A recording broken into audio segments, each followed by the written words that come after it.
ሰላም የስቱዲዮ ፕሮግራም ተከታታዮቻችን ስለ ህይወት ቲቪ በየሳምንቱ በዚህ ሰዓት ይዞላችሁ የሚቀርበው ፕሮግራማችን አሁን ይጀምራል። ስለ ህይወት ፍርድ የተሰጠባቸውን እውነተኛ ወንጀል ታሪኮችን ለእናንተ በተመልካቾች በድራማ መልክ እያቀናበርን ይዘን የምንቀርበው ፕሮግራም ነው። የዛሬውን ፕሮግራም ይዘንላችሁ የቀረብነው እኔ ብስራት ገመቹና ሄራን ይገርማል አንድ ላይ በመሆን ነው። እስከ ፕሮግራማችን ፍጻሜ ድረስ አብራችሁ እንድትቆዩ እንጋብዛለን። እናመሰግናለን። ሁለት ህፃናት ልጆች ከእኚህ እናት ጋር ሆነው የሚበላ የሚለምኑት መንገደኛውን ነው። ያዘነ ልቡ የራራ ሁሉ የቻለውን ይሰጣቸዋል። ታዲያ በተለይ ይሄኛው ታዳጊ እየተሯሯጠ ያገኘውን ሁሉ በፍጥነት ለእኚህ እናት ሲሰጥ ለተመለከተ ሁሉ ሐዘኑ ከባድ ነው። በልመና ተሰማርተው በጎዳናው የተንከራተቱ የሚኖሩት እነዚህ ህፃናት ግን ፖሊስ በአንድ አጋጣሚ ወደ ህይወታቸው ሲገባ ያገኘውነት ግን አጀብ ያሰኛል። ህፃናት ልጆቹና እኚህ እናት ያላቸው ግንኙነት ምንድነው ከሚለው ጀምሮ ማንነታቸው ሲጣራ ግን ሌላ ምዕራፍ ተገለጠ። እኚህ ሴት ለእነዚህ ህፃናት አያት ናቸው። መኖሪያቸው ደግሞ ይህ ጎዳና ሳይሆን ይህ የተንጣለለ ቤት ነው። በተንጣለለው ቤት አድረው ጠዋት ተመግበው ከቤት ተማሪ መስለው ይወጡና ቀጥለው ግን ራቅ ብለው ተጉዘው ወደ ለመዱት የጎዳና ልመና ተሰማርተው የሚኖሩት እነዚህ ህፃናት ፖሊስ ዘንድ ቀርበው ሲጠየቁ በሚያስደነግጥ ሁኔታ አንዳች ቃል እንዳይተነፍሱ ተደርገዋል። በተለያየ መንገድ ቢጠየቁ ህፃናቱ የማን ናቸው ሲባሉ መዋሸት ተለማምደዋል። ታዲያ በአግባቡ የሚናገሩት ነገር ያሰለጠናቸው ሰው መኖሩ ነው። ምክንያቱ ደግሞ ህፃናቱ ምላሽ ከመስጠት ከመቆጠባቸው በላይ የሚያስገርመው ለሚጠየቁት አንዳንድ ጥያቄ እቴቴ መልሳላት አባባላቸው የሚያመለክተው ከነዚህ ምስኪን ህፃናት ሳይሆን ከእቴቴ ብቻ መሆኑ ነው። ፖሊስ በደረሰው እጅግ አነስተኛ መረጃ ተነስቶ ዛሬ ያጋለጠው ነገር ቢኖር በዚህ መኖሪያ ቤት ውስጥ የሚኖሩ እነዚህ ሶስት ሰዎች ንጹህ ቤት፣ ንጹህ መኝታና በቂ ምግብ እያለ ነገር ግን ቀን ቀን ከቦታ ቦታ ርቀው የተዘዋወሩ ማታ ማታ ደግሞ ታጥበው ተቀብተውና ጸርተው በቪዲዮ የሚያወሩት ሰው መኖሩ ነው። ስለዚህ የእነዚህ ህፃናት ወላጆች ማን ናቸው፣ የትስ ነው ያሉት የሚለው ብቻ ሳይሆን ከሁለቱ ህፃናት ሌላ ኃላፊነት ያላቸው በልመና ገንዘብ መሰብሰብ ያደረጉበትን አሳዛኝ ድርጊት ሙሉ የተደበቀውንና የተጋለጠውን እውነት በዛሬ የስለ ህይወት ፕሮግራማችን ተከታተሉ ስንል ጋበዝናችሁ።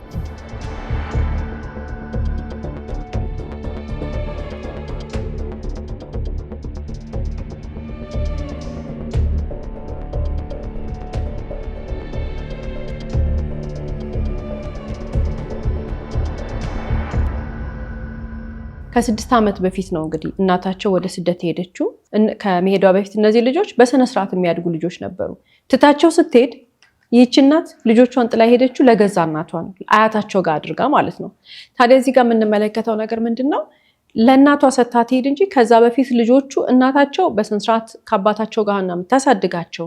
ገላቸውን በአግባቡ የሚታጠቡ፣ ምግባቸውን በሰዓታቸው የሚበሉ፣ ዩኒፎርማቸው፣ ቢጃማቸው ተብሎ የቤት ልብሳቸው ተብሎ በቃ ሁሉ ነገር እስትክልክል ተደርጎ የሚኖሩ እናታቸው ልጆቿን ለማሳደግ ብላ ህይወቷን የሰጠች እናት ቤት ውስጥ ሆና ምግብ እያበሰለችላቸው፣ ትምህርት ቤት እየሸኘቻቸው፣ እየተቀበለቻቸው በፍቅር ያሳደገቻቸው ልጆች ነበሩ።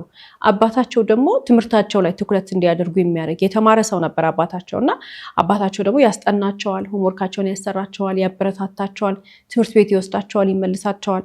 በፍቅር ያደጉ ልጆች ነበሩ። ይሄ የሆነው እንግዲህ እናታቸው እስከምትሰደድበት ቀን ነው። እንግዲህ የእናታቸው የመሰደድ ምክንያት ደግሞ ምንድነው? ከፍተኛ የሆነ ችግር ነው። ችግሩም ደግሞ መነሻው ምንድነው? የአባታቸው መሞት ነበረ። እንግዲህ የአባታቸው ከመሞቱ በፊት እቺ ሴት ቤት ውስጥ የቤት እመቤት ነበረች። ልጆቿን እንዳልሹ በመንከባከብ ባሏን በመንከባከብ ነበረ ጊዜዋን የምታሳልፈው። እሱ ደግሞ ውጭ ሰርቶ መጥቶ ምንም ሳይጎልባቸው ነበር የሚኖሩት። ነገር ግን በመሀል እሱ ሲሞት ችግር ቤቷ ገባ። ምን እንደምታደርግ ልጆቿ እንዴት እንደምታሳድግ ግራ ሲገባትና በቃ ይሄ የመጨረሻው ጥግ ጋር ስትደርስ የወሰነችው ውሳኔ መሰደድ ነበር። ተሰደደች። እነዚህ ሁለት ልጆች እህትና ወንድም ናቸው። ግን የሚያሳልፉት ህይወት እንኳን ለህፃናት ለአዋቂም ከባድ ነው። ህፃናቱ በዚህ መኖሪያ ቤቱ ሲኖሩ 6 የሰቀቀን ዓመታትን አሳልፈዋል። በገዛ አያታቸው ቤት የሚደርስባቸው ጫና እጅግ ከፍተኛ ነው።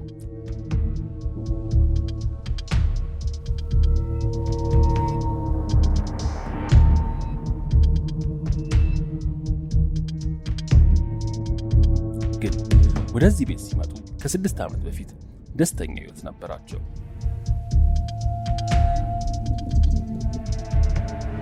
በተመቻቸ ሁኔታ በባሏ ወላጆች በተሰጣት ቤት 2 ልጆቿን ለእናቷ ሰጥታ ባለፉት 6 ዓመታት በባንክ የሰራችውን ሁሉ እያወጣች ለልጆቿ አቅሟ የቻለውን ሁሉ ብታደርግም የገዛ እናቷ ተግባር ግን እንኳን ለብቸኛው ሴት ልጃቸው ይቅርና ለባዳ የማይታሰብ ነው። የሁሉም ጥፋት መነሻ ግን ገንዘብ መውደድ ሲሆን የኚህ አያት የገንዘብ መውደድ ግን ቅጥ ያጣ ነው። በእርግጥ የልጆቹ እናት ለገንዘብ ያላቸውን ፍቅር ጠንቅቃ ታውቃለች። ግን ለገንዘብ ብላ ልጆቿን በዚህ መጠን ታሰቃያለች ብላ አላሰበችም። ሕፃናቱ ሙሉ ለሙሉ በእጃቸው ካስገቡ በኋላ ግን ያደረጉት ነገር በዝርዝር ሲታይ እጅግ አሳዛኝ ነው። እነዚህ ልጆች እንግዲህ ሰውነታቸው መጀመሪያ ከሳምንት ከወር ከዛ ግን ከዓመት በጣም እየቀነሱ መጡ። ኪሎአቸው በጣም ቀነሱ። በጣም ተጎዱ። የፊታቸው ከለር ተቀየረ። የሰውነታቸው ከለር ተቀየረ። ጉስቁልናቸውን አይተሽ በቃ መለየት የምትችያቸው አይነት ሰዎች እየሆኑ መጡ። እድገታቸው ቆመ። ምክንያቱም አይመገቡም። ያላቸውን ኪሎ እየቀነሰ መጣ። ይሄ በቃ ቀነጨሩ ብታያቸው የሚያስደፍር ወይንም ደግሞ ለዛ አይነት አነጋገር የሚያበቃ አይነት የሰውነት መክሳትና መጎሳቆል ደረሰባቸው። ከለራቸው በጣም ተቀየረ። ማንነታቸው እየጠፋ ሌላ መልክ፣ ሌላ ከለር፣ ሌላ ነገር እየመሰሉ መጡ ልጆች። በቃ በጣም ነው የተጎዱት። እና የሚያሳዝነው ነገር ግን እናታቸው እኮ በቪዲዮ ያወራሉ እያየቻቸው፣ ግን ምንድነው ሞባይሉ አይሰራም ይሏታል እናትየው። ከዛ ደግሞ የቤቱ መብራት ይሄ ነው ይሏትና የጨላለመ ነገር ስለሆነ በደንብ የልጆቿን ለውጥ ልታይ አልቻለችም እንጂ በቃ ምን ሆኖ ነው የሚባል ጥያቄ ሲመጣ ብቻ በስልኩና በመብራቱ ሰበብ እየተደረገ በፍጹም ልትለይ አልቻለችም። ግን ልጆቿ በጣም ነው የተቀየሩት። እንግዲህ እናት ትጠይቃለች፣ ትምህርት እንዴት ነው ስትል ትምህርት አሪፍ ነው ይሏታል። ሲዘጋ ይጠይቁ ይመጡና አሁን ተዘግቷል፣ እረፍት ሲሆን አሁን እረፍት ላይ ነን፣ አሁን ደግሞ ሲከፈት ደግሞ ትምህርት ቤት ተከፍቷል። እያንዳንዱ ሌሎች ተማሪዎች ሲማሩ የሚይዙትን ይሄ ሲዘጋ ሲከፈት መረጃ እየጠየቁ እየመጡ አሁን ተከፍቷል፣ አሁን ተዘግቷል፣ አሁን እረፍት ላይ ነን፣ አሁን እንደዚህ ነው እያሉ ውሸታቸውን ነበረ የሚነግሯት ለእናትየው። ታዲያ ልጆቹ ግን ስቃያቸው የተቀበሉት አማራጭ ስላልነበራቸው ነው። በየቀኑ የሚመገቡት ነገር እጅግ አሳዛኝ ነው። ጠዋት 12 ሰዓት ከቤት ሊወጡ ሲሉ ሲሆን ከዛ ግን ሕፃናቱ በቀን 2 እንዲመገቡ ተፈቅዶላቸዋል። ጠዋት 12 ሰዓት ከቤት ሲወጡ ሲሆን ከዛ ግን ቀኑን ሙሉ ከዋሉ በኋላ ማታ ጨልሞ ወደ ቤት ሲገቡ ደግሞ አጥግቧቸው ሳይሆን የተሰጣቸውን በልተው እንዲተጣጠቡ ይነግሯቸዋል።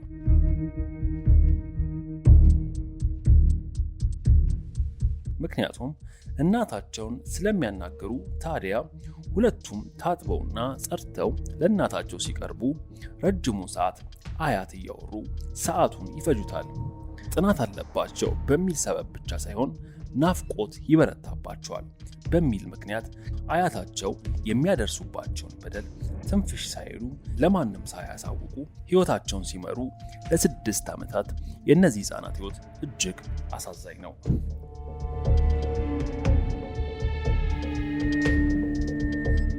ሁሉም ዓለም ቢጨልምባቸውም ሁለቱ ግን እጅግ ይረዳዳሉ፣ ይተጋገዛሉ። ተስፋ የሚያደርጉት ቀን ቢኖር የእናታቸው መምጣት ነው። በዚህ ቤት ልጆቹ እንደ ልጅ መጫወት ሆነ መሳቅ፣ መቀለድ አይፈቀድላቸውም። ቤቱ ቴሌቪዥን አለው፣ ግን መብራቱ ይቆጥራል ተብሎ አይከፈትም። ስልክ ቻርጅ እንዲያደርግ የሚሰካው እናት ስትደውል 30 ደቂቃ ሲቀረው ሲሆን ወዲያው እናታቸው አውርቶ እንደጨረሱ ስልክ አያታቸው ያጠፋሉ። ሌላው ቀርቶ ቤት ውስጥ ማታ የሚበራው መብራት እጅግ የደበዘዘ ነው። የተለካ ውሃ፣ ሳሙና፣ ቁሳቁስ የሚሰጣቸው ሕፃናት ኑሮውን ተቀብለው ሲኖሩ አንዳይ ዘመድ ሆነ ጓደኛ በዚህ ቤት ዝር አይልም። አያታቸው ቀድሞም ቢሆን በልመና ይታሙ የነበረ ሲሆን ዘመድ፣ ጎረቤት ሆነ ጓደኛ አርቀው ሙሉ ለሙሉ ከሰው ተነጥለው ሲኖሩ ግን ለአያታቸው እነዚህ ሕፃናት አገልጋይ ናቸው። ስራም ያሰሯቸዋል። ታዲያ ግን ቤት ውስጥ ስራ ለመስራት አልፈው ከጎረቤት ውሃ እንዲቀዱ ይላካሉ። ግን ቤታቸው ያለው ውሃ እንዳይቆጥር እንጂ ውሃ ጠፍቶ አልነበረም። ታዲያ ከአቅማቸው በላይ ውሃ ተሸክመው የሚያመጡት ህፃናት ውሃውን ለምነው ሲሆን ጉዳዩ ያሳሰባቸው ጎረቤቶች ከእናት ጋር ባደረጉት ሂደት በአራተኛው ዓመት አያታቸውን ለማነጋገር ሞክረው ነበር። ግን ቀና ምላሽ ስላላገኙ በዝምታ አለፉት። ታዲያ ቀጣዮቹ ዓመታት ግን በተለመደ ሁኔታ ቢያልፉም ሁለት የመጨረሻዎቹ ዓመታት የባስ የመረሩ ነበሩ። ምክንያቱም ደግሞ ልጆቹ ሊጠፉ መወሰናቸው ሲሆን በአንድ ቀን ጠዋት ሁለቱ ኮቴያቸውን ሳያሰሙ ከቤት ወጥተው ተሰወሩ።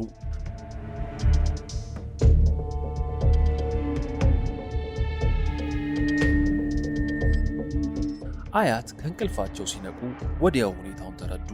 እህትና ወንድም የመጥፋት ውሳኔ ከመወሰናቸው በላይ አስገራሚው አያታቸው እንቅልፍ ሲጥላቸው ሁለቱ በቀስታ ወጥተው መሰወራቸው ነው። ከቤቱ ከወጡ በኋላ ግን የት እንደሚሄዱ ፈጽሞ አያውቁ። እግራቸው ወደ መራቸው ተጓዙ። ሁለቱ ሕፃናት መለመን የተካኑበት ተግባራቸው ነው። ያን ዕለት ሲርባቸው ለምነው በሉ።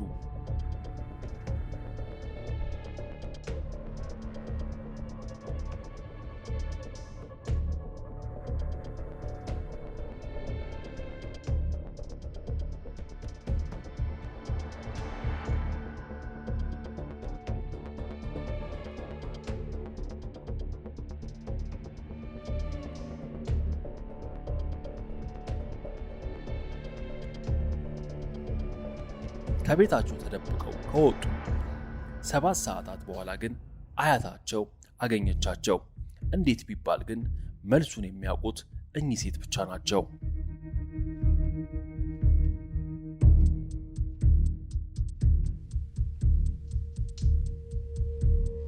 የዛን ዕለት አያትየው ሁለቱን ልጆች የቀጧቸው ቅጣት ፍጹም ከዚህ በኋላ ከዚህ ቤት መውጣትን እንዳያስቡት የሚያደርግ ነው። ተስፋ ቆርጠው ስቃይን ተቀብለው ሕይወትን ቀጠሉ። ከዚህ በኋላ የሚደርሱበትና እናታቸው እያለች የሚኖሩትን ሕይወት ባላሰቡት ሰዓት ግን ድንገት ከሰማይ የወረደ ሲሳይ ሕፃናቱን ነፃ ሊያወጣ ሆነ። የሕፃናቱን እንግልትና ስቃይ የተመለከተ አንድ የጫማ ሊስትሮ ደጋግሞ የተመለከተው ነገር ስላላስደሰተው ነበር ለፖሊስ ጥቆማ የሰጠው። በእርግጥ ጥቆማው ቀላል አልነበረም። ለፖሊስ ምርመራና የምርመራ ቡድን አባላቱ ግን ጥቆማ በደረሳቸው 48 ሰዓታት ባልሞላ ጊዜ ነበር እኚህ ሴት አያት ሆነው የልጅ ልጃቸውን በልመና እንዳሰማሩ የታወቀው። ታዲያ ለእናታቸው ሲነገራት ጊዜ ሳታጠፋ ወደ ልጆቿ መጥታ በሚያሳዝን ሁኔታ ልጆቿ ላይ የደረሰውን ጉዳትና ግፍ ከመደናገጥ ባለፈ የምታደርገው እስኪጠፋ ድረስ እናት ግራ ተጋባች። በልጆቿ ድንጋጤ ውስጥ የወደቀችው ይህቺ ምስኪን ሴት ቀጥላ ግን ለበርካታ ዓመታት ይጠራቀም ብላ የላከችው ገንዘብ የት አለ ስትል እናትየው ፖሊስ ፊት አላውቅም ብላ ካዱ። ልጆቹንም ቢሆን ልመና ላይ አላሰማራውም በማለት በድፍረት የካዱት አያት ግን ፖሊስ በልመና ያገኙትና የሴት ልጃቸው ግሪክ ሀገር ሰርታ ያጠራቀመችውን ገንዘብ የት አደረጉት የሚለው ፍለጋ ቀጠለ። እኚህ ሴት ተወልደው ባደጉበት ቦታ 2 ትልልቅ ቤቶችን ሰርተዋል። ከዛም ባለፈ ቤቶቹ እያንዳንዳቸው 4 መኝታ፣ 2 መታጠቢያ ያላቸው ሲሆን በጥሩ ብር ተከራይተዋል። ግን ትልቁ ጥያቄ እኚህ ሴት ሕፃናቱን አስለምነውና አሰቃይተው ያስቀመጡት ብር የት ገባ ሲሆን ፖሊስ ስራውን ሲቀጥል ግን ያገኘው ነገር አልነበረም። በእርግጥ አንድ ቦታ ደብቀውታል የሚል ሐሳብና ጥርጣሬ ቢኖርም ግን በፍጹም ሊገኝ አልቻለም። ተስፋ ሳይቆርጥ ፖሊስ ግለሰቧ ምናልባትም በስራ መልክ ያስቀመጡበት ቦታ ካለ በሚል ተፈለገ። ግን ሊገኝ አልቻለም። ሊገኝ ብቻ አልቻለም ብቻ ሳይሆን ፍንጭም የለም። ፖሊስ አሁንም ተስፋ ሳይቆርጥ ብሩ የገባበትን ለማግኘት ያደረገው ጥረት በመጨረሻ ግን ተሳካ። እኚህ እናት በ2 ማዳበሪያ ሙሉ ካሽ ብር ሞልተው መሬት ቆፍረው አርማታ ሰርተው የደበቁት ብር ተገኘ። ግን ብሩ እንዳይበላሽ በጥንቃቄ ታሽጎ ሲሆን ከ2 ሜትር በላይ ተቆፍሮ ተቀብሮ የተደበቀው ብር ለስንት ዓመት እዛ እንደኖረ የሚያውቅ የለም። ግን ይህ ገንዘብ በአከራዩት ቤት ውስጥ 5 ዓመታት ካለፈው ቀሪው ከ5 ዓመት ወዲህ ያለው ዓመታት ውስጥ ያጠራቀሙት ገንዘብ የታለ ብሎ ፖሊስ በትጋት ስራውን ሲቀጥል ግን ያገኘው ነገር ቢኖር አሁንም በከረጢት ተደርጎ ተደብቆና ተቀብሮ የተገኘው ገንዘብ በተከራዩት ቤት ሲሆን በተለይም የቤቱ ክፍልና ቦታዎች ውስጥ ተደብቆ ተገኝቷል። እኚህ ሴት ፍጹም ሳይራሩ ሕፃናት አስለምነውና የልጃቸውን በስደት የተገኘውን ገንዘብ አደራ የተቀመጠውን ብር ክደዋት አለኝ ያሉት ሁሉ ቤት በተጨማሪ 2.3 ሚሊዮን ብር ካሽ መሬት ውስጥ ቀብረውና በቤታቸው ሸሽገው ተገኝተዋል። በሕግ ፊት ቀርበው ተጠያቂ የሆኑ ሲሆንም ሕፃናቱ ላይ ለፈጸሙት ወንጀል እንዲሁም በድብቅ ተሸሽጎ ያስቀመጡት ካሽ በተጨማሪ የተከሰሱበት 6 ክሶች ሁሉ ጥፋተኛ ሆነው የተገኙ ሲሆን በሕግ አግባብ ጥፋተኛ ተብለው ወደ ማረሚያ ቤት አቀኑ። የልጆቹ እናት በሕጋዊ መንገድ የላከችው ገንዘብ በሕግ አግባብ የተመለሰላት ሲሆን እኚህ እናት በ18 ዓመት ውስጥ ምንጩ ያልታወቀ ንብረት አካብተው ስለተገኙ ንብረታቸው ይወረሳል ወይስ አይወረስም የሚለው ክርክር ላይ ነው። ግን ብሯን በግፍ በገዛ እናቷ የተካደችውን እቺ ሴት ብሯን በሕግ ቢያስመልሱላትም ሕፃናቱ ላይ የደረሰው ጉዳት ግን ፍጹም ሊመለስና ሊስተካከል ቀርቶ ለማገገምም ተቸግሯል። በዚህ ጉዳት የደረሰባቸው ሕፃናት አሁን ሙሉ ጤናቸው እንዲመለስ ሕክምና የተከታተሉ ሲሆን ግን በአእምሯቸው ላይ የደረሰው ጉዳት ለመጠገን ትልቅ ፈተና እናታቸው ገጥሞታል። ሁልጊዜም እንግዲህ ከታሪኮቻችን መጨረሻ የምናነሳቸው በርካታ ሀሳቦች አሉ። የዛሬ ባል ታሪኮቻችን ሀሳብ ወይንም ደግሞ ሙሉ ታሪካቸው በጣም የሚያሳዝን ነው። እናት አርአያ ነው የምትሆነው። እናት ብዙ ነገር ነው የምትሆነው። እናት ለልጇ ብዙ መስመርን ታስይዛለች ተብሎ ነው የሚታሰበው። የእናትነት ወጉም ክብሩም ማንነቱ መገለጫውም እሱ ነው። እናት እንግዲህ በእንደዚህ አይነት ሁኔታ ስትገኝ ደግሞ ለምትኑ ኃጢአቱ፣ ግፉ፣ በደሉ፣ ስተቱ ከራሷ አልፎ ወደ ልጇ ከልጇ አልፎ የልጅ ልጆቿ ድረስ እንዴት እንደሚሄድ በዛሬ ባልታሪኮቻችን ተመልክተናል። እና አንዳንድ ጊዜ ሰዎች ልብ ማለት መቻል ያለብን ነገር ሰው ለምን እንደዚህ ያደርጋል ወይም ከሌ እናት ነች እንዲህ የምታረገው ወይ ከሌ አባት ነው እንዲህ የሚያረገው አይ እንትናማ በፍጹም እንዲህ አይነት ነገር ውስጥ አይገባም ብሎ ከሚያምንውና ከሚጠራጠር ወይንም ደግሞ የማይሆን ኮንፊውዥን ውስጥ ከሚገባ መረዳት ያለበት አንድ ነገር አለ። አንድ ሰው ለሆነ ሰው ክፉ ከሆነ ለሆነ ሰው ስህተት ሰው ላይ የሚሰራ ከሆነ የኔንም ልጅ ያንቺንም ልጅ የራሱንም ልጅ የማንንም ልጅ አይተውም። በቃ የዛ ሰው ማንነት ነው። እኚህ እናት ምን ለማለት ነው? በፊት ይታሙ ነበረ በእንትን በመለመን ወሬ ነበረ ስለሳቸው። እኚህ ሴትዮ ይለምናሉ፣ እኚህ ሴትዮ እንደዚህ ያደርጋሉ፣ እኚህ ሴትዮ እንደዚህ አይነት ህይወት ውስጥ አላ ተብለው የሚታሙበት ነገር አላቸው። የብር ስግብግብ አይነት ባህሪ እንዳላቸው ልጃቸው ታውቃለች። እና በፍጹም ከልጆቿ ጋር ማስጠጋት አልነበረባትም። ቸግሯት ነው ልንል እንችላለን። ሲቸግራት ነው። ታዲያ ምን ታድርግ? ይሄ ይሻል ነበር። አሁን ስትመጣ እኮ እሷ የለፋችው ልጆቿ እንዲማሩ ነበረ፣ ልጆቿ አልተማሩም። የለፋችው ልጆቿ እንዲያድጉ ነበር፣ አላደጉም። 6 ዓመታት ሙሉ ልጆቿ ገንዘብ የሚሰሩ ማሽኖች ነው ያደረገቻቸው። አንድ እድሜያቸውን ኖሮ ለጨረሱ ሴትዮ ማለት ነው። እና ይሄ ላይፋችንን ስናቅድ፣ ህይወታችንን ስንመራ፣ ህይወታችንን ስንኖር ካጠገባችን ያለውን ሰው ማንነት ልጇ ስለሆንኩኝ፣ ወንድሟ ስለሆንኩኝ፣ እናቱ ስለሆንኩኝ ወይ ደግሞ ፍቅረኛው ስለሆንኩ ወይ ሚስቱ ስለሆንኩ ብለን ራሳችንን ክፉ ሰዎች ወደ ደግነት ይቀየሩልናል ብለን ካሰብን በጣም ተሞኝተናል። ክፉ ሰው በቃ ክፉ ነው። ለምንድን ነው ክፉ የሚሆነው? ለምንድን ነው ያ ሰው ከዛ ውጭ ስብዕና የሌለው? ለምንድን ነው ሰውን በዚህ መጠን የራሱ ስጋ ሆኑ እናት በልጅ ልጆቿ ላይ በዚህ መጠን እንደ አይነት ጭካኔ ለምን ጨከነች ስንል ሴትዮዋ ያላት ውስጧ ማንነቷ ይሄ ነው። የልጃቸው ትልቁ ስህተት ግን ምንድነው? ሁላችንም መመልከት ያለብን እሷ ልጃቸው ስለሆነች የማይጎዷት የልጅ ልጆቿን ሴትዮዋ የማይጎዱ ነው የመሰላቸው እንጂ የእናቷን ማንነት ጠንቅቃ ታውቃለች። ሲያሳድጓትም ታውቃለች። እናትየው ልመና እንደሚወዱም ታውቃቸዋለች። ድሮም እንዲህ አይነት ስራ እንደ ስራ ቆጥረው እንደሚሰሩም ይታወቃሉና ትልቁ ስህተት የልጃቸው ስህተት ነው፣ የልጆቹና ስህተት ነው። የገዛ እናቷን ማንነት እያወቀች ለልጆቿ አሳልፋ መስጠት አልነበረባትም። እና ይሄ ማለት ምንድነው? እሷ የቻለችውን ፔን፣ እሷ የቻለችው የእናቷን ማንነት እሷ የቻለችው እናቷ ስለሆኑ ነው ብላ ነው የምታስበው። በቃ ስለዚህ የእሷን ችግር ልጆቿን መቻል አለባቸው ብላ ነው። ለልጆቿ ግን ስትሰጣቸው ሙሉ ለሙሉ ነው የገለበጠችው የእናትየዋን ችግር። እና ማገናዘብ መቻል አለብን። በተለይ ደግሞ ወደ ልጆቻችን ጋር ሲሆን እንደነዚህ አይነት ነገር ማገናኘት ነው የሌለብን፣ ማስተያየት ነው የሌለብን። አቋም ነው ሊኖረን የሚገባው። ክፉ ሰው ዘመዳችን ሆነ ጎረቤታችን ሆነ አጎታችን፣ አክስታችን፣ እናታችን፣ አባታችን በቃ ሰው ክፉ ሆኖ ካገኘ ነው ልጆቻችን አጠገብ ማድረስ የለብንም። ሌላው ደግሞ ምንድነው አንዳንድ ጊዜ አተርፍ ባይ አጉዳይ ነው የሚባለው። የሆነ ነገር እናተርፋለን ብለን ትልቅ ነገሮችን እናጎላለን። እንግዲህ እቺ እናት እዛ 6 ዓመት ስትቆይ የሆነ ሰዓት እንኳን መታ ልጆቿ ያሉበትን ሁኔታ አላየችም። ልጅን የምትመግቢው ምግብ ብቻ አይደለም፣ ለልጅ ገንዘብ ብቻ አይደለም የሚያስፈልገው። ልጅ ትልቁ የሚያስፈልገው ነገር የአእምሮ ሁኔታ ነው፣ የአእምሮ ጤንነት፣ የአእምሮ ሰላሙ ነው። አሁን ይቺ እናት መታ ለልጆቿ ምንም አይነት ኑሮ ምንም አይነት ህይወትን ብትሰጣቸው ያ ነገር ተቀርጾባቸዋል፣ ሊያድግባቸዋል። እያዩ ያደጉት ምንድን ነው? ልመናን ነው፣ መቀበልን ነው። ስለዚህ እነሱ አሁን ነገ ሰርተው ይበላሉ ወይ ሲባል በጣም ትልቅ ጥያቄ ምልክት ነው። ምክንያቱም እኚህ እናት ይህንን ነገር ሲያደርጉት ተለማምደውታል። በቃ ምንም አይመስላቸውም። ያንን ነገር እንደ ትልቅ ስራ ቆጥረውት ነው የሚሰሩት። ይሄ አይምሯቸው በብዙ ጊዜ የለመደው የመጣው ኖርማል የሆነ ነገር ነው። አንቺ ወይ እኔ ሰው ፊት ቅረቡ ብንባል በጣም በቃ የምንጠላው ነገር የሚያስፈራን ነገር ሊሆን ይችላል። ለእሳቸው ግን ይሄ ትልቅ ነገራቸው ነው። ትልቅ ስራ የሚሰሩበት ነገራቸው ነው። ይህንን ነገር ለማን አስለመዱ? ለልጆቻቸው፣ ለልጅ ልጆቻቸው። ያንን ነገር እናት መታውን ላስተካክል ብትል እንዴት ነው የምታስተካክለው? ልጆቹ ልታስተምራቸው ትችላለች። ነገር ግን እነሱ ያደጉበት የሆኑ ዓመት ድረስ ህፃናቱ ያዩት ነገር አለ። በየቀኑ እየከወኑት በየቀኑ እያደረጉት የኖሩት ነገር አለ።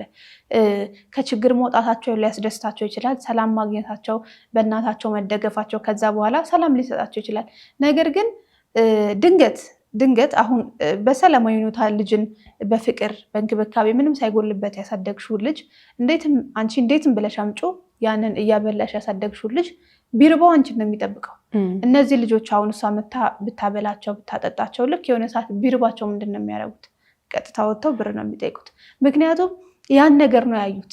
ሰው ደግሞ በልጅነቱ የቀረጸውን ነገር እስከሚያደርግ ድረስ ትልቅ እስኪሆን እስኪያረጅ ድረስ ትልቅ የሆነ ተጽዕኖ እዛ ላይ ያድርበታል ማለት ነው። እና መመለስ ይከብዳቸዋል። አይምሯቸውን በትክክል ማሳሰብ ይከብዳቸዋል። ያንን ነገር አይምሯቸው ተለማምዶታል እና ሰው ፊት መቅረብን፣ ከሰው መጠየቅን፣ መለመንን እንደ ቀላል ነገር ያደርጉታል።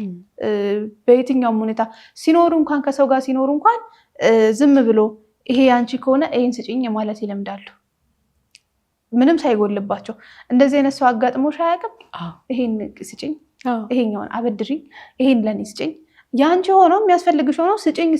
ይሄ ድንገት የመጣ ነገር አይደለም። ከስር ከመሰረት የሆነ ነገር እየተሰራባቸው ሲያድጉ ነው እዚህ ቦታ ላይ የሚደርሱት ማለት ነው። እነዚህ ልጆች ውስጥ ከዚህ በኋላ እድገታቸው ምንድን ነው? እንዴት ነው? እናታቸውን ትታቸው ስትሄድ ልታሟላላቸው ነው። አንዳንዴ በእናት የማይፈረድበት ሁኔታ አለ። የተሻለ ኑሮ ሊሰጣቸው ነው። ነገር ግን የጎደለባቸው ነገር በዛ። ይሄ እንዴት ነው ብትሰጣቸውም በእርግጥ ምንም አልበሉም በስነስርዓት አልጠጡም በስነስርዓት አልተማሩም፣ ብዙ ነገር ሆኖባቸዋል። እየበሉ እየጠጡም ቢሆን ይሄ ነገር የተደረገባቸው ግን ማለት ነው ከባድ የሆነውን ነገር እናትየው ይሄ ማጣት የሌለባቸውን ነገር አጥተዋል። ብዙ መደረግ የሌለበት ነገር ህይወታቸው ላይ ተከናውኗል። እና አንዳንድ ጊዜ ልጅን ከስር ከመሰረቱ እናት ዋጋ ከፍላ አጠገባቸው ሆና አስተዳደግ ካላየች የሆነ ሰዓት ላይ ከተጣመሙ በኋላ ማቃናት እነሱን ከባድ ይሆናል። እና ልጆችን ስናሳድግ እንዴት ነው ማሳደግ ያለብን? ለልጆቻችን መሰረታዊ ፍላጎታቸውን ማሟላት ከኛ የሚጠበቅ ጥሩ ነገር ሆኖ ሳለ ነገር ግን ልጆች እኛ ከምንሰጣቸው ይልቅ እኛን ይፈልጉናል። የሆነ ከመብላታቸው በፊት እኛ እንድናቅፋቸው ነው የሚፈልጉት። እኛ እንድናወራቸው ይፈልጋሉ። የእኛ እንክብካቤ ለእነሱ ከምግብ በላይ ነው። ስለዚህ ቀድሞ ያለውን ነገር እዚህ ጋር ማስተካከል መቻል አለብን። ምክንያቱም እጅ ሴታውን አተርፍ ብላ አጉድላለች፣ ልጆቿን አሳድጋለሁ ብላ እዛ እየለፋች፣ ነገር ግን ልጆቿ በችግር ተጠብሰዋል፣ የሰው ዓይን በልቷቸዋል፣ በጠቋቆም ሆነዋል። አሁን ትክክለኛ ህይወታቸውን የሚጀምሩም ሰው ይቺ ልጅ ምናምን ነው የሚላቸው። የእኛ ሰው ክፉ ነው፣ ሰላም አይሰጥሽም። ውስጡን ሳያቅ ይረብሽሻል። ማለት እንዴት ነው እንደዚህ ልጆች እንደዚህ የሆኑት የሚለውን ነገር አይደለም። እነዚህ እኮ ነው የሚሉት። ለመፍረድ ነው የኛ ሰው የሚቀርበው ለነገሮችን ለማስተካከል ሳይሆን እና ልጆቹ እንዴት አይነት እድገት ነው ከዛ በኋላ የሚያድጉት የሚለው ነገር ነው ዋናው ነገር። እና ቤተሰብ ለልጁ ቅድሚያ አቴንሽን ቅድሚያ ራሳቸውን ነው መስጠት ያለባቸው። ከዛ በተጨማሪ እናትየዋን ደግሞ ስናያቸው እንግዲህ እኚህ እናት በሳቸው አይምሮ በጣም ጎበዝ ናቸው። በእሳቸው ጭንቅላት ብልጥ ናቸው። በእሳቸው ጭንቅላት በቃ ፕሮምትን የሆነ ምሁር ናቸው። ማንም ሰው አይበልጣቸውም። ስለዚህ ጠዋት ወደ ስራ የሚሄድ ተማሪ ማነው ሰራተኛ ለእሳቸው ሞኝ ነው፣ ምክንያቱም እየለፋ ነው። ጠዋት ተነስቶ ወደ ትምህርት ቤት የሚሄድ ሰው ለእሳቸው ሞኝ ነው፣ ምክንያቱም እሳቸው እንደዚህ አድርገው በቀን ህፃናት ልጆች አስቀምጠው ብዙ ብር እያሰበሰቡ ነው። እኚህ ሴት ችግራቸው አስተሳሰባቸው ትልቁ አይምሯቸው ላይ ነው። አሁን የእኚህን ሴት ማንነት ስትመለከች ግን ማለት ነው እቺ እናት ለራሷን ልጆች ለእናቷ ትታ ስትሄድ፣ ለእኚህ ሴት ለአያትየው ትታ ስትሄድ የእሳቸውን አመለካከት ሙሉ ለሙሉ የመውረስ አቅም ያላቸው ልጆች እንግዲህ ፈጣሪ ረድቷቸው ይሄ ነገር ተጋለጠ። የፖሊስ ጥንካሬ ይሄንን ነገር አወጣው እንጂ እነዚህ ልጆች ምናልባት እናታቸው 10 ዓመት ተቀምጣ ቢሆን ኖሮ 20 ዓመት ተቀምጣ ቢሆን ኖሮ ከሆነ ዓመት በኋላ እኮ ሰውነታቸው፣ ጭንቅላታቸው፣ ብሬናቸው ሁሉ የሚያውቀው ይሄንን ስለነበረ ተማሩ ብትያቸው አይማሩም፣ ስሩ ብትያቸው አይሰሩም። የፈለገ ነገር ቢደረጉ ልጆቹ ፈጣሪ ረድቷቸው ፖሊስ አግዟቸው ተረፉ እንጂ እነዚህ ልጆች መጥፊያቸው ነበረ። ስንት ሰዎች አሉ እንዲህ የሚያደርጉ፣ ስንት ሰዎች አሉ የሰው ልጅ አይምሮ በዚህ መጠን ቅይር አድርገው ሰው እንዳይማር እንዳይሰራ የሙያ ባለቤት እንዳይሆን እየለመነ እንዲኖር የሚያደርጉ ስንት ሰዎች አሉ። ልመና 2 አይነት ልመና ነው ያለው። አንዱ አደባባይ ወጥቶ ልመና አለ። አንዱ ደግሞ ቤት ውስጥ ተቀምጦ ጥሩ ለብሶ ዘንጦ ደግሞ እየደወሉ እየለመኑ መኖር አለ። ብዙ እንደውም ቋንቋ ይሰጠዋል። እንትና እየቀፈለ ነው የሚኖረው፣ እንትና እንትን እያለ ነው የሚኖረው የሚባል አይደል? ሁለቱም ልመና ነው። ሁለቱም ላይሰንስ ቢወጣላቸው ለማኝ ተብሎ ነው የሚጻፈው ስማቸው ላይ፣ የስራ ዘርፍ ተብሎ ማለት ነው። ይሄ ለሰዎቹ እንደፈለጉ ለምኖ መኖር የፈለገ ሰው አዋቂ ነው። 18 ዓመት አልፎታል፣ ትልቅ ሰው ነው። የሚያሳዝነው ግን ቤት ውስጥም ተቀምጦ ከረባት ቁጭ ብሎ ለብሶ የሚለምን፣ ቆንጆ ልብስ ለብሳ የምትለምን ወይ ደግሞ ጎዳና ወጥቶ የተቀዳደደ ልብስ ለብሶ የሚለምን ሰው የራሱ ጉዳይ። ግን የሚያሳዝኑት ህፃናቶቹ ናቸው። እንደው ተደብቀው ቢያደርጉት ምን አለ? እንደው ምን አለበት ልጆች ሳያዩዋቸው ቢሆኑ? ጀነሬሽን ለምን ዲስትሮይ ያደርጋሉ? እንደዚህ አይነት አመለካከቶች እንዳልሽው ነው ማለት ለልጆቹ ሲሰጧቸው እኮ ልክ ይሄ ቀስ ተደርጎ በመርፌ እንደሚሰጥ ነገር ነው የሚሰጧቸው እና ልጆቹ ከዛ ውስጥ መውጣት አይችሉም። ምክንያቱም ኢዚ መኒ ነው እየመጣ ሲጠራቀም ያዩታል። ቅድም ስናወራ የነበረው ይሄ ስለዚህ ፕሮግራም ስናወራ አሁን ለምሳሌ እኔም አንቺ የምናውቃቸው አንድ ትልቅ ሴትዮ አሉ አይደል?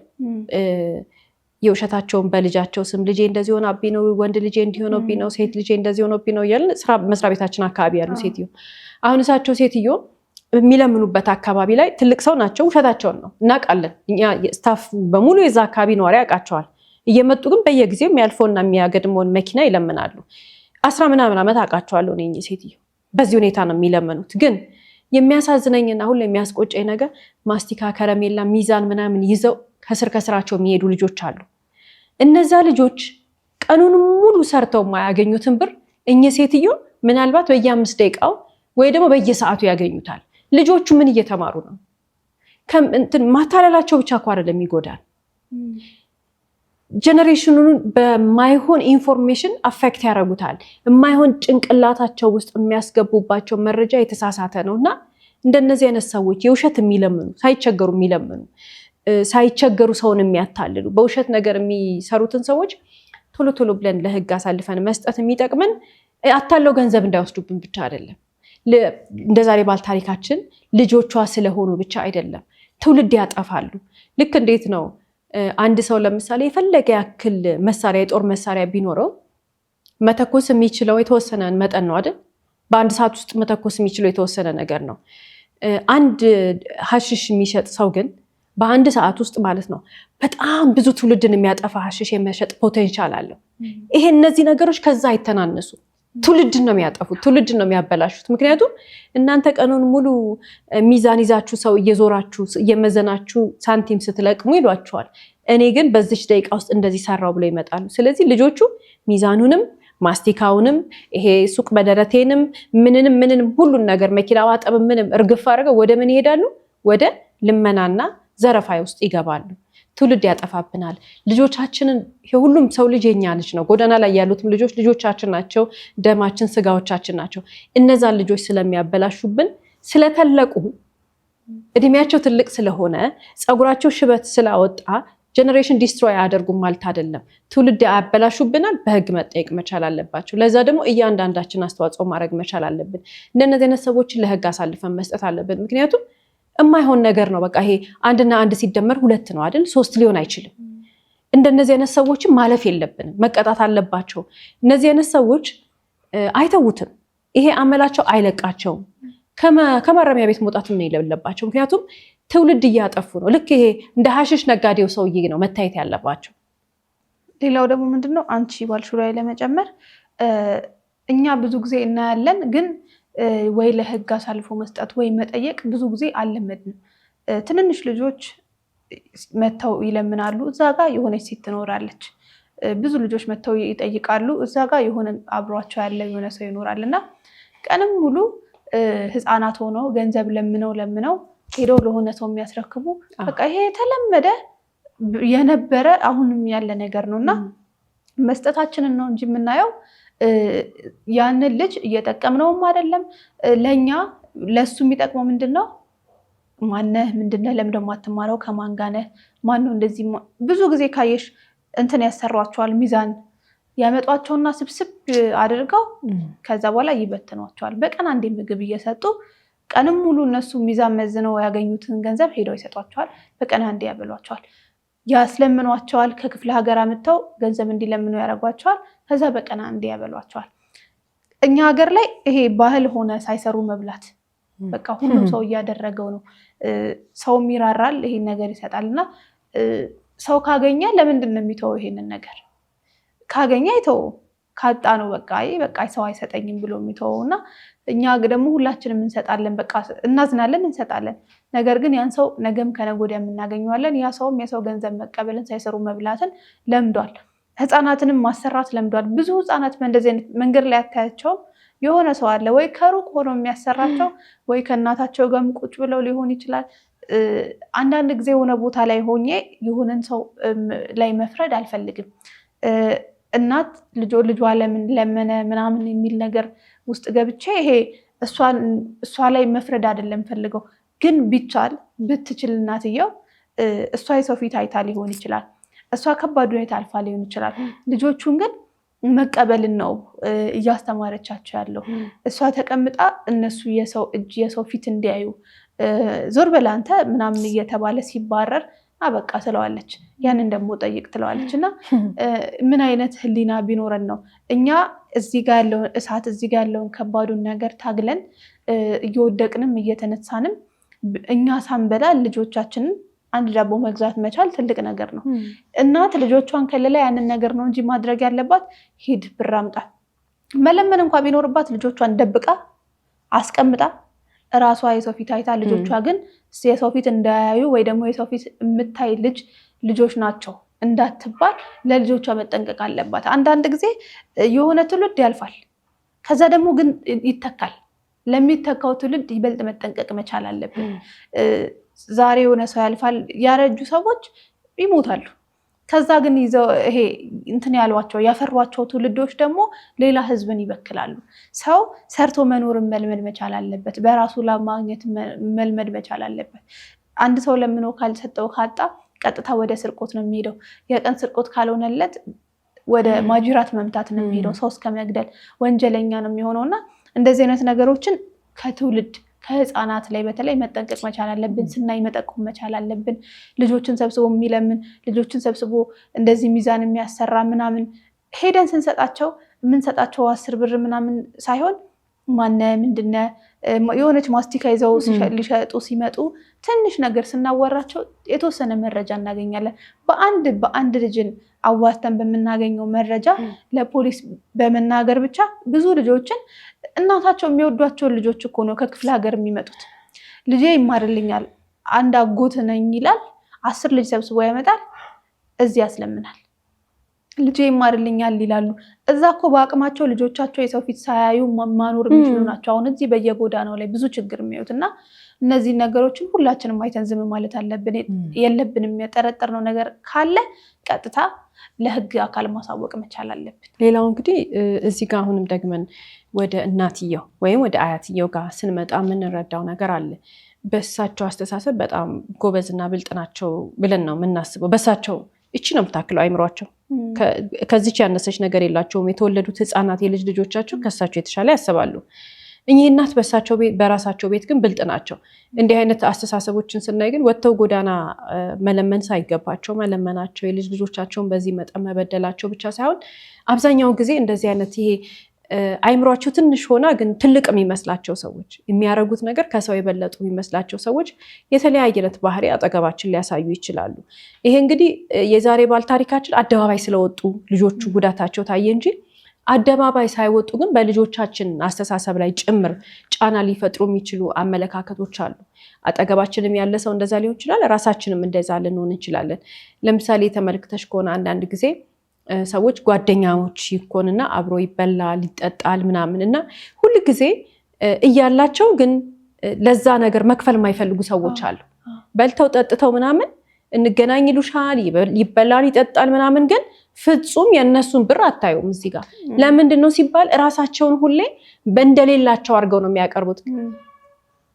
እንዴት ነው ማለት ኮመን አንደርስታንዲንግ አለን እኮ አንድ ሰው የሚችልበት ጊዜ አለ፣ የማይችልበት ጊዜ አለ ምናምን፣ ግን እኩል አንድ አይነት ስራ እየሰራን አንድ አይነት ገቢ ኖሮን አንድ አይነት ኑሮ እየኖርን አንድ አይነት ኃላፊነት ኖሮን ልዩነት ካለ እኮ ለምሳሌ በግሩፕ ውስጥ አንዱ በጣም ያለው ከሆነና የሚችል ከሆነ ምንም ማለት አይደለም። ግን ተመሳሳይ የሆነ ስራ ሰው እየሰራ ተመሳሳይ አይነት ኑሮ እየኖረ ተመሳሳይ ኃላፊነት እያለበት ግን አንደኛው በጣም ገንዘቡን ይይዛል፣ አንደኛው ደግሞ ዝም ብሎ ገንዘቡን ሲያወጣ ይኖራል። አንደኛው ቢሞት ወደ ኪሱ ወይንም ወደ ቦርሳው አትገባም፣ ሌላኛው ደግሞ ይከፍላል።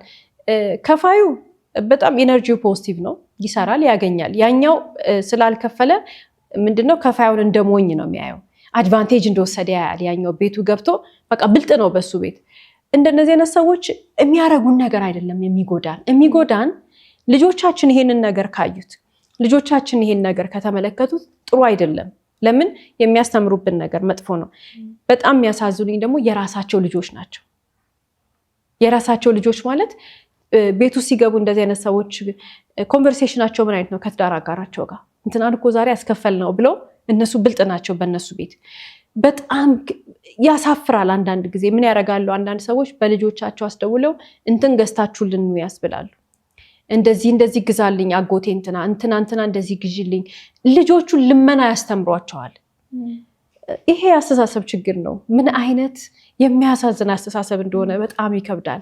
ልጆቻችን ማየት ያለባቸው ለፍተን ጥረን ግረን እንደምንኖር፣ አቅማችን የፈቀደልንን ነገር አስተካክለን ቤታችን እንደምናስተዳድር፣ ሰው ከለፋና ከጣረ 24 ሰዓቱን በአግባቡ ከተጠቀመበት ቀስትር ያለ ህይወት ከኖረ ምን እንደሚኖር እየነገርንም በተግባር እያሳየንም ልናሳድጋቸው ነው የሚገባው።